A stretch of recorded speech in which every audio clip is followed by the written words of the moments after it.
Of discussion is on Madam Rides the Bus. The story is written by Valikanna. Valikanna is the pseudonym of the famous writer R.K. Krishnaswamy. He was born in a village near Tirunelveli in Tamil Nadu on 12th November 1920 and died on 9th November 2006. He was a famous Tamil writer, journalist, critic, and translator. He started writing at a very young age and had published 25 books by the time he turned 30. Summary. The lesson is about an 8-year-old girl named Vali who did not have friends to play with, and so she would spend her time by looking at the outside affairs going on the street. Her favorite part was to look at the bus that passed by her village every hour. It gave her endless joy to look at the new set of passengers each time the bus crossed by. Gradually, even she wished to travel by bus. Soon the wish turned into a desire, and therefore she made it her mission to fulfill it. She started listening to the conversations between her neighbors who frequently traveled by bus and in the process would ask a few careful questions here and there to collect more informations. Just like this, she knew that the town is 6 miles away from her village and it took the bus 45 minutes to travel one side. One-sided affair was 30 paise, making it 60 for a back and forth ride. Therefore, she started planning and replanning so that she could sneak out during her mother's afternoon nap and come back without her knowing anything. She needed to save the money, which was not easy, as she had to resist the temptation of candy, peppermint, and merry-go-round. Finally, she saved enough money, and one day the brave 8-year-old girl took the bus during its not very busy hour. She refused to take any help from the conductor or fellow passengers. It was an amusing sight for everyone to see such a small girl all alone acting like an adult. The conductor was of the joking sort and thus referred to Wali as a grown up madam.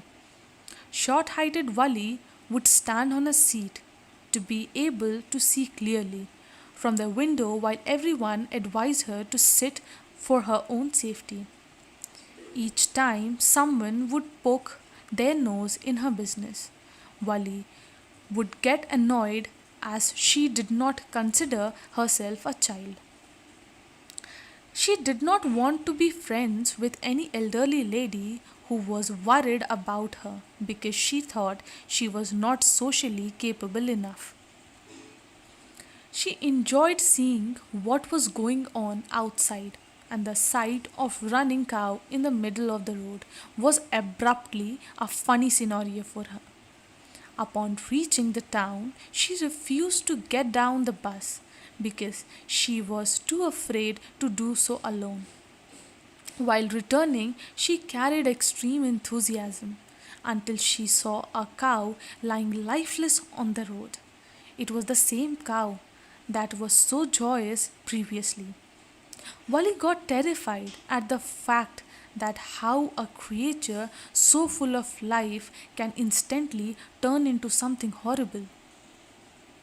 She sat down silently for rest of the journey. Upon reaching home, she found her mother and aunt talking about the endless possibilities in the world outside. Wali affirmed to what her mother was saying, leaving both of them astonished. She then justified her reaction by mentioning that she was casually agreeing to what her mother was saying. Her aunt then referred to Wali as a nose poking child who acted like a grown up lady, but only Wali knew what she was referring to because, after all, no one knew about her bus journey. Important questions. What was Wali's favorite pastime? Wali's favorite pastime was to gaze at the hustle and bustle of the street. Question 2. What was a source of ending Joy of Wali. What was her strongest desire?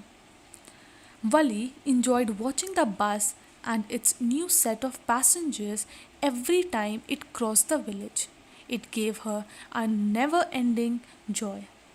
Her strongest desire was to travel in the bus and take a ride to the nearby town and back. Question 3. What did Wali find out about the bus journey? How did she find out these details? Wali find out that the town was 6 miles from the village and it cost 30 paise to travel one side.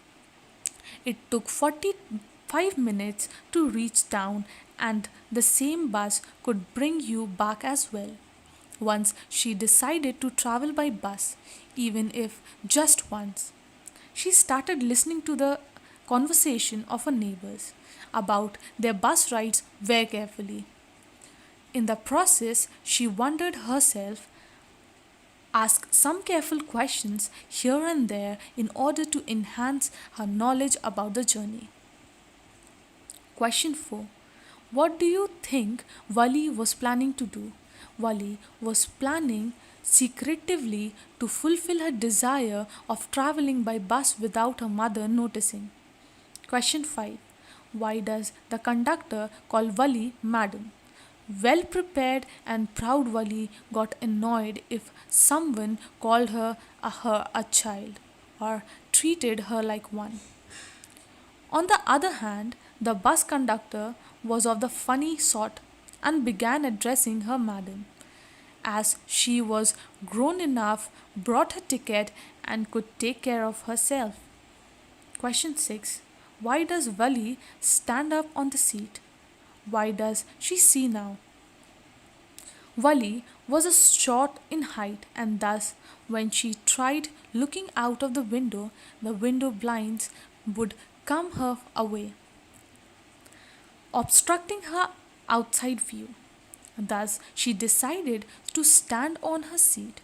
She saw the bus was moving on a very narrow road.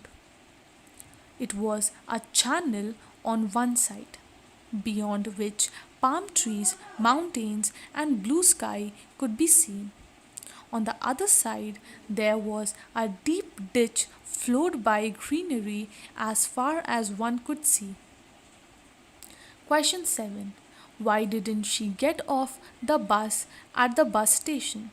Wali didn't get off the bus on reaching the town because she only borrowed the bus with the intention of taking a ride to and from the nearby town.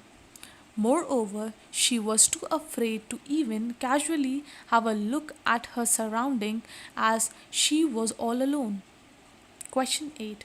Why didn't Wali want to go to the stall and have a drink? What does this tell you about her? Wali was too afraid to get off the bus alone. Moreover, she didn't have enough money to buy herself a drink. Therefore, she didn't intend on going to the stalls for a drink. This shows that Wali was a responsible and careful child who was aware and getting off the bus without an adult could get her in trouble. Moreover, as she did not have the money, she denied the treat offered by the conductor, which showed that she was a mature girl.